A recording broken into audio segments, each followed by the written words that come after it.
Abrimos nuestros expedientes de hoy desde la plancha del Zócalo de la Ciudad de México, el corazón de la República, desde donde recordamos a mexicanos que emprendieron una lucha por el ambiente, una lucha por sus semejantes, una lucha por la tierra. Todos ellos con un destino común, la muerte. Y hoy los recordamos porque precisamente a raíz de los dos casos relacionados con activistas que defendieron a capa y espada a la mariposa monarca y su santuario, un tesoro natural de los mexicanos, ameritó la reacción de organismos internacionales como la Comisión Interamericana de Derechos Humanos, como la propia Organización de las Naciones Unidas, como Amnistía Internacional. Sin embargo, el servidor público que trabaja en Palacio Nacional, que tenemos aquí a nuestras espaldas, no tuvo una reacción como hubiéramos querido, una reacción enérgica en la que condenara estos hechos.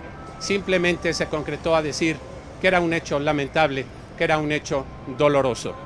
Pero no escuchamos otras voces, ni en la Secretaría de Gobernación, ni en Palacio Nacional, ni en ninguna otra esfera del gobierno en donde se condenen de la manera más enérgica hechos como el que acabamos de relatar.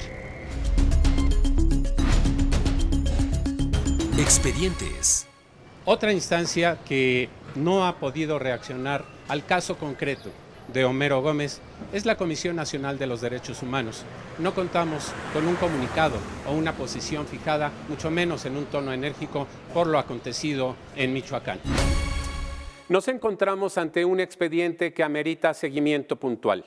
Si hubo amenazas en los casos de Homero Gómez y Raúl Hernández, ambos activistas, muy probablemente las indagatorias puedan llevar a dar con los responsables. Acompáñenme a conocer los casos más recientes de las voces silenciadas.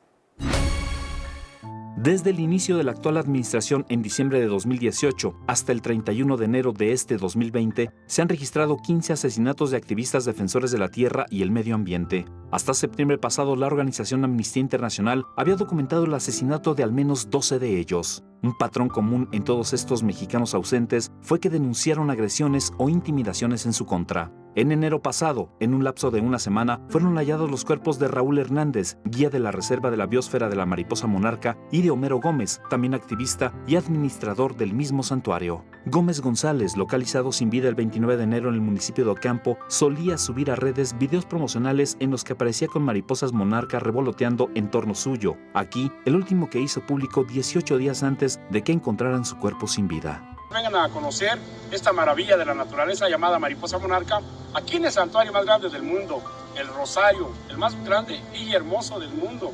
El también presidente del santuario El Rosario destacó por su labor en el combate a la tala inmoderada en la región, logrando erradicarla casi por completo. En el municipio de Ocampo se han realizado intentos por cambiar el uso de suelo en terrenos forestales para plantar aguacate, lo que constituye una amenaza para las reservas ambientales donde migran las mariposas monarca. Muchos habitantes de la región defienden el territorio, justo como lo hicieron Homero Gómez y Raúl Hernández, hasta el día en que sus voces fueron silenciadas. La UNESCO expresó su preocupación tras la sospechosa muerte de los activistas. Al mismo tiempo, urgió a esclarecer las muertes tanto de Homero Gómez como de Raúl Hernández. A la condena de estos hechos se unieron Amnistía Internacional y la Comisión Interamericana de Derechos Humanos, así como medios de comunicación extranjeros. El encargado de despacho de la Comisión Estatal de Derechos Humanos en Michoacán, Uble Mejía Mora, abrió un expediente de indagatoria por oficio respecto al caso de Homero Gómez. Además, aseguró que la CNDH ya había traído el caso y que la ONU coadyuva en las investigaciones. Tristemente, México ostenta el 6º lugar mundial entre los países más peligrosos para los activistas medioambientales, de acuerdo con el informe de la ONG Global Witness publicado en 2019. La Red Mexicana de Organizaciones Campesinas Forestales, aliada de Global Witness, concluye que las actitudes de criminalización no se han erradicado con el nuevo gobierno en México. La realidad luce como en el pasado. Para los activistas ambientales silenciados no hay abrazos que valgan, como tampoco hay certeza sobre la integridad de quienes siguen sus propias luchas. El presidente López Obrador dedicó a la muerte del activista Homero Gómez 2 adjetivos: doloroso y lamentable. Ni un pésame a los deudos, ni la oferta de una investigación a fondo, ni una muestra de compasión. Pero entre los suyos, Homero sigue vigente. ¡Presente! ¡Homero está presente! ¡Aquí! ¡Allá! ¡Homero nos cuidará! Mientras tanto, la lista de voces silenciadas sigue creciendo. En la edición Luis Cuevas, con información de Gastón García Miranda, Mega Noticias TVC. En efecto, al silencio de los activistas defensores del medio ambiente se sumó el silencio oficial, que no persigue o persigue con deficiencias, ni condena con el debido rigor estos presuntos delitos.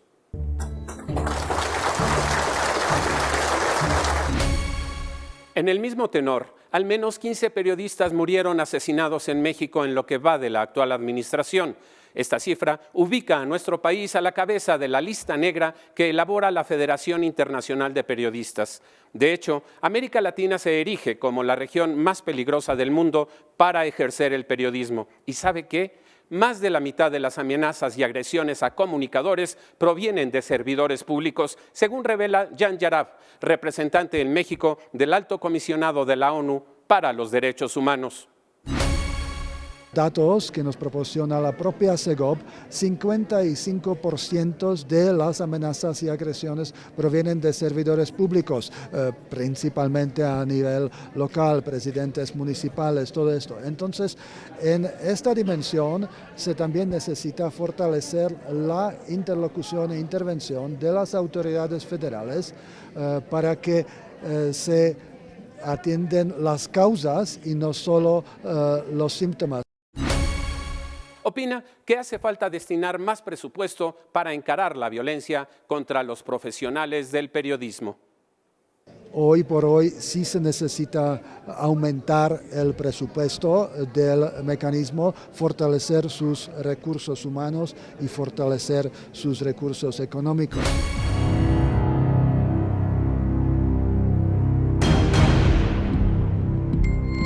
Hoy nos moviliza el dolor, la rabia, la impotencia por el asesinato del periodista Rafael Murúa Manríquez. Rafael Murúa Manríquez abrió en enero de 2019 la estadística de periodistas asesinados ese año. Era director de Radio Caxana, estación comunitaria de Mulegé, Baja California Sur. Desde junio de 2017 comenzó a recibir amenazas de sujetos presuntamente vinculados con el crimen organizado. Tras su incorporación al mecanismo de protección de periodistas y defensores de derechos humanos, fue asesinado. Pedimos fortalezcan las estrategias federales para proteger a periodistas, porque al parecer el mecanismo de protección para personas defensoras de derechos humanos y periodistas no da resultado.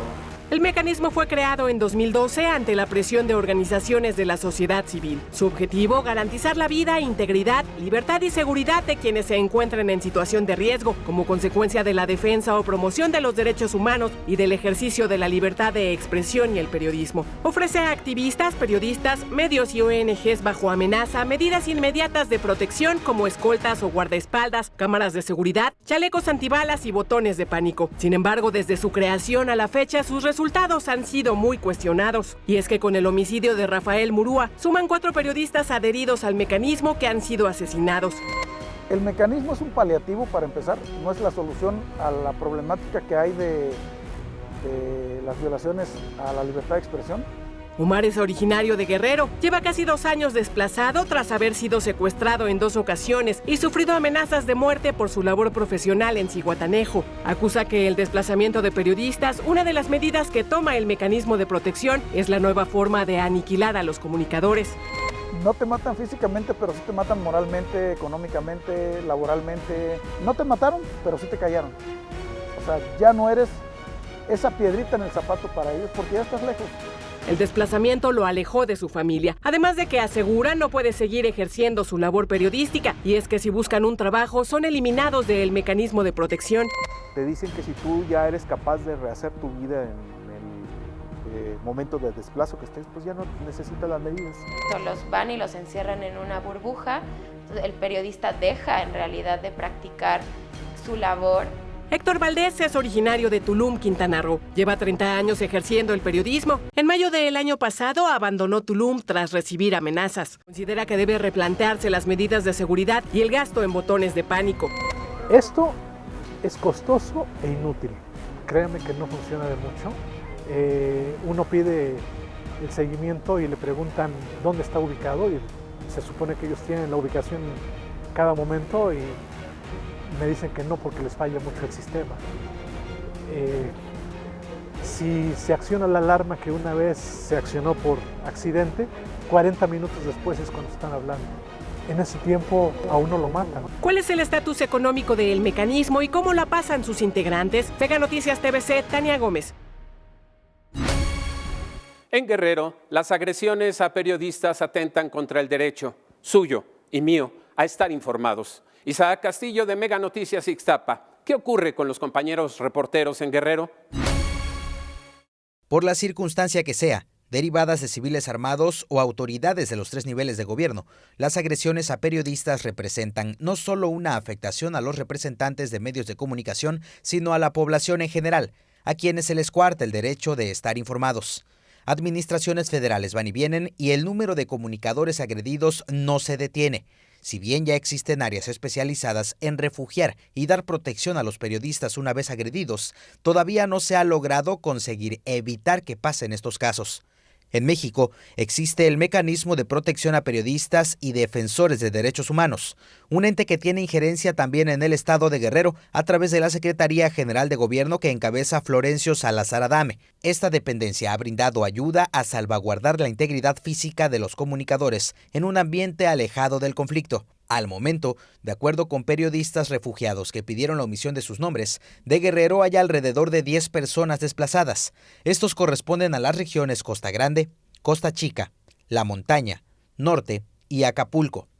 Los desplazamientos comenzaron a registrarse desde el 2015, siendo el año 2018 el más complicado para el gremio, pues en esos meses se incrementó el número de profesionales de la información refugiados. Desde entonces y a la fecha, viven bajo medidas cautelares aplicadas bajo la Ley de Protección a Personas Defensoras de Derechos Humanos y Periodistas. Hoy no corren peligro, pero ¿a qué costo? A la pérdida de identidad laboral, geográfica, familiar y social. El tema es tan delicado que al momento de escribir esta nota, el fotoperiodista Raúl Aguirre en el puerto de Acapulco fue agredido y amenazado de muerte por turistas, familiares de una persona ahogada, eventualidad que cubrían los reporteros. En el mismo sitio, también fueron agredidos verbalmente otros periodistas, a quienes incluso, entre jalones y golpes, afectaron su equipo de trabajo. Todo frente a los ojos de elementos de la policía turística, quienes no hicieron nada para evitar la agresión, y es que justamente esta pasividad de las autoridades, la impunidad y desinterés, ha provocado que cualquier individuo atente contra la libertad de expresión. Isaac Castillo, Mega Noticias. Y ahora hacemos contacto con Mega Noticias Nayarit, donde hay un tremendo descontrol con las cifras sobre desaparecidos en el estado. Cada quien, Fiscalía, Derechos Humanos y los colectivos, tiene sus propios datos. Los colectivos de personas desaparecidas de Nayarit han estado en constante conflicto con la Fiscalía del Estado por las grandes diferencias de cifras que hay entre los dos. Esta situación ha causado la desconfianza entre los familiares ante las instancias oficiales al no querer revelar una estadística exacta. Según la Fiscalía especializada en personas desaparecidas, los datos oficiales son los siguientes. Hasta el mes de noviembre se reportaron 432 personas desaparecidas. 11 fueron localizados sin vida. 278 personas se reportaron como extraviadas. Ese mismo año se reportaron 16 desapariciones forzadas, 13 de ellas aún sin localizar. Y por último, 138 personas desaparecidas y 8 ya han sido localizados sin vida. Son cifras no tan certeras porque nosotros tenemos un conteo y cuando le pedimos la información a Fiscalía nos da otro conteo y luego Derechos Humanos nos da otra, sí. Nos va a responder la Fiscalía pues de la cantidad de personas porque pues hasta el año pasado teníamos alrededor de casi 1000 personas desaparecidas y en Fiscalía dicen que 300, o sea, es un número que varía mucho, la verdad, pero nosotros... porque muchas veces antes de acudir a Fiscalía nosotros tenemos el conocimiento primero de la persona que desaparece y tenga o no tenga denuncia, nosotros lo tenemos, entonces muchas veces ahí es donde está donde varía, porque Fiscalía no la tiene, pero nosotros sí. En el 2019 se creó una bolsa de 600,000 pesos que sería otorgada a la Comisión de Búsqueda de Personas Desaparecidas para mejorar la búsqueda en campo. Dinero que, según el colectivo Familias Unidas por Nayarit, se ha estado utilizando adecuadamente.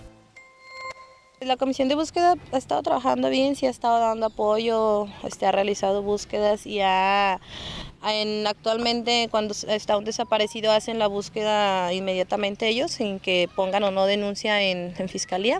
Esa es la labor de ellos. Y pues sí han estado apoyando y han realizado búsquedas. No se ha logrado localizar, pero sí han estado al pendiente. El año pasado, al colectivo Familias Unidas por Nayarit se le hizo entrega de 40 cuerpos, ya identificados a sus respectivas familias.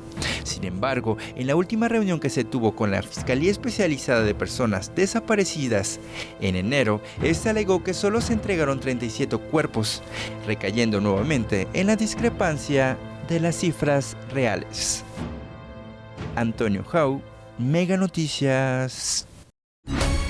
Ciertamente, la persecución de periodistas y activistas no es un asunto nuevo, pero hasta ahora la estrategia de seguridad del gobierno no refleja una mejoría en los resultados. La percepción de la sociedad sobre su gobierno sigue siendo exactamente la misma que en el pasado. Presidente, le quiero recordar que los periodistas de investigación no somos trofeos para que los gobernantes corruptos nos anden cazando. Mientras compañeros y mi gente me dice que busque el asilo político en Estados Unidos, Canadá y Europa, yo le digo que no me quiero ir de mi país. Necesitamos justicia. Estoy convencido que para cambiar a México hay que estar aquí, no desde el exilio. Presidente, nos están matando. Hasta aquí nuestra emisión de hoy. Lo esperamos la próxima semana en que abriremos nuevos expedientes. Hasta entonces.